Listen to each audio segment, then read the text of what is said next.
तुम्ही माझ्याकडे या. 5 कोटीचं असलेलं असेल, 10 कोटीचं असेल, 15 कोटीचं असेल, माझा दिलं नाही तर नावाचं संजय शिरसाट करा.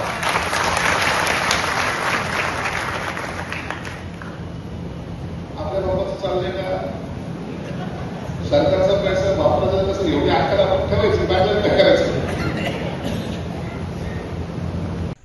संजय शिरसाट साहेब आज अकोला जिल्हा दौऱ्यावर होते. मागासवर्गीय विद्यार्थ्यांच्या वसतिगृहाच्या उद्घाटनाला ते आले होते आणि अध्यक्षीय भाषणामध्ये बोलत असताना त्यांनी सांगितलं की ज्या ठिकाणी शेड्यूल ट्राईब, शेड्यूल कास्ट हे विद्यार्थी असतील, जागा भरल्या जात नसतील तर त्या जागा भरल्या पाहिजे. त्या संपूर्ण मंचावर मी स्वतः उपस्थित होतो. त्यांचं भाषण जे होतं ते भाषण फक्त त्यातला सोयीचा भाग घेऊन पराचा कावळा केला गेलेला आहे. त्यांनी सांगितलं त्यांच्या भाषणामध्ये की सरकारचा पैसा आहे, आपल्या बापाचं काय जातं आहे. म्हणजे त्यांचा म्हणण्याचा उद्देश असा होता की आपल्याला खिशातून पैसा द्यायचं काम पडत नाही. 10 कोटी, 12 कोटी, 15 कोटी जो फंड लागतो तो सरकारकडून येतो आणि सरकारचा फंड म्हणजे हा जनतेचा पैसा असतो.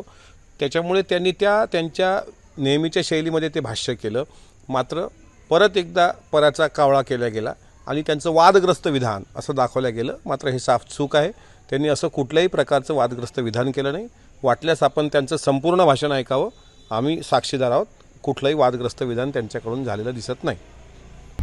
आता isakal.com आहे देशातील नंबर 1 ची मराठी न्यूज वेबसाईट. प्रत्येक अपडेटसाठी isakal.com ला नक्की भेट द्या.